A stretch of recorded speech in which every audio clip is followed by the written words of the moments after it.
जय सरना।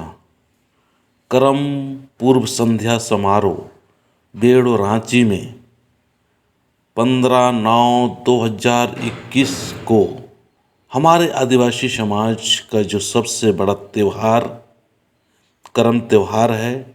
इस त्यौहार से पहले पूर्व संध्या समारोह जगह जगह पर आयोजन किया जाता है। बेड़ों में भी हमारे धर्म भाई बहन और अपने धर्म क्रम को बचाए और सुरक्षित रखने के लिए एक सुंदर आयोजन किए हुए हैं। अब तमाम लोगों से यही कहेंगे कि आप लोग ज़रूर यहाँ पर आएं और आके इस समारोह का शोभा बढ़ाएं।